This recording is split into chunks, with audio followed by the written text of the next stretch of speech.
Well, good morning, students. The next unit is a transmission line.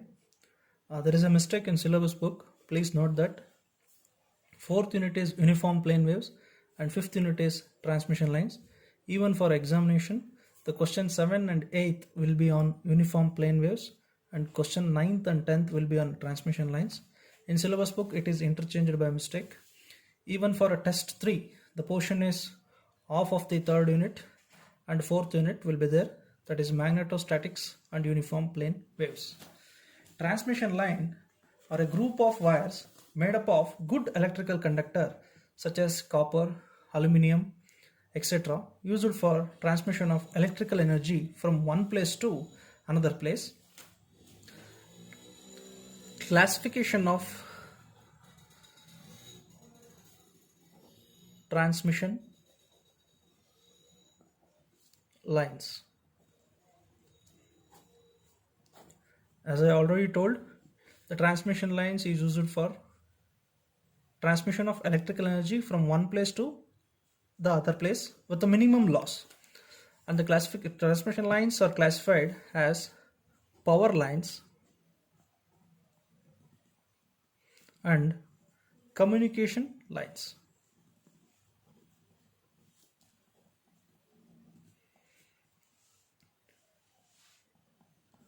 Power lines are used for the transmission of large quantities of power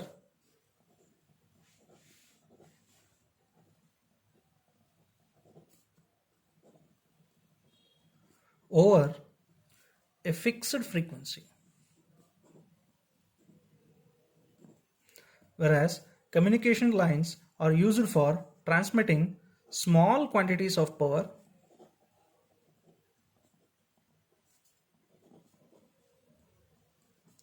over a band of frequency.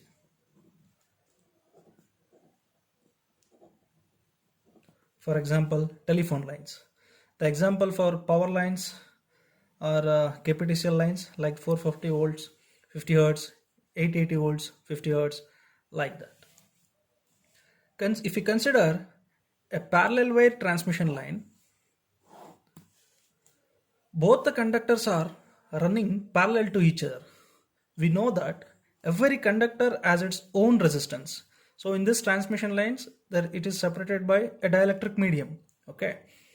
So in a parallel wire transmission line, both the conductors are running parallel to each other, and we know that every conductor has its own resistance. If there is a resistance, then there will be a voltage drop when voltage is applied. So that indicates the presence of a series resistance in a transmission line. Also, as we know, in a conductor, when current flows through a conductor, then the magnetic field generated around the conductor and it is proportional to the flow of current. Hence, it indicates the line as a series inductance. And if the voltage applied across two conductors produces an electric field, as we know, if we apply a voltage across the two conductors, it produces an electric field between the conductors. That shows the presence of shunt capacitance existence between the conductor. If the dielectric medium between these two conductors are imperfect, then there is a leakage of current from upper conductor to lower conductor that indicates the presence of shunt conductance.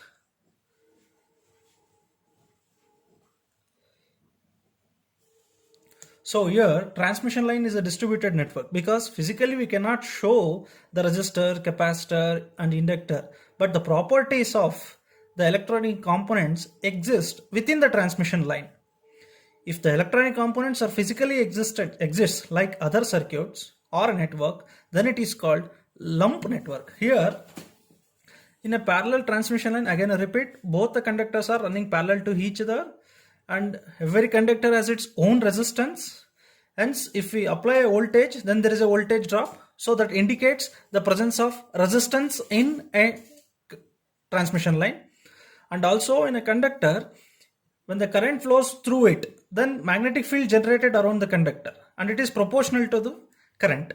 Hence, that indicates the line has a series inductance along with the resistance inductance. Voltage applied across two conductors produces an electric field between the conductor that shows the presence of a capacitance existing between the conductor, and if the dielectric medium between these two conductors are imperfect, then there is a leakage of current between these two conductors, that is from upper to lower conductor or from lower to upper conductor. That indicates the presence of shunt conductance. Hence I will write equivalent circuit of transmission line. Consider a two-wire transmission line of length delta x in symmetrical T network as shown in figure. That is, as we know, the presence of resistor, the presence of inductor, and the presence of capacitor, and the presence of conductor. This is conductance, this is capacitance, this is inductance, and this is resistance of length, a small differential length delta x.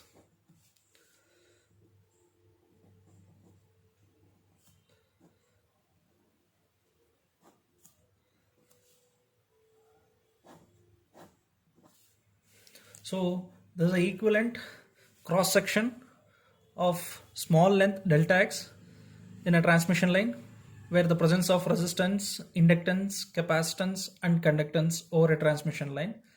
This is the input side and this is output side. Here R, L, C and G are uniformly distributed over a transmission line.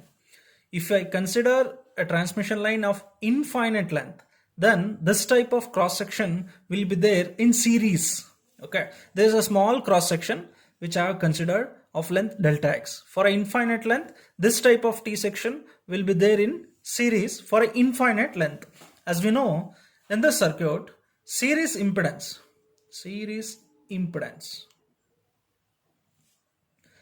that is denoted by Z is equal to, these two are in series, impedance is nothing but resistance plus inductance, so R plus J omega L, and shunt admittance, and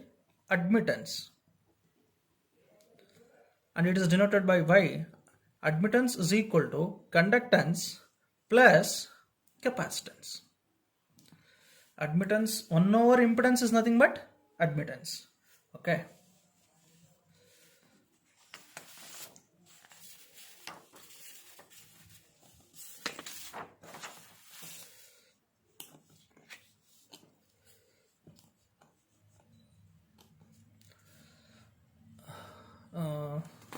Here I'll write down the derivation. Relation between wait, just a minute. So here R, L,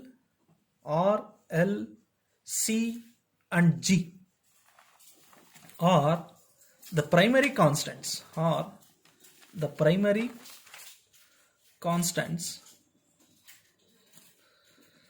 of transmission line.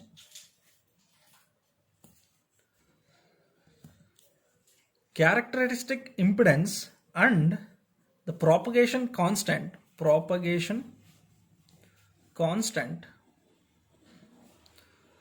are the secondary constant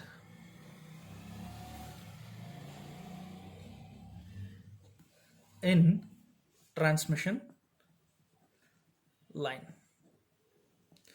Because of the existence of resistance, inductance, capacitance and conductance, R, L, C and G are considered as primary constants of transmission line. The characteristic impedance and the propagation constants are considered as secondary constants in a transmission line. Please make a note of it. That is very important, the primary constant and secondary constant.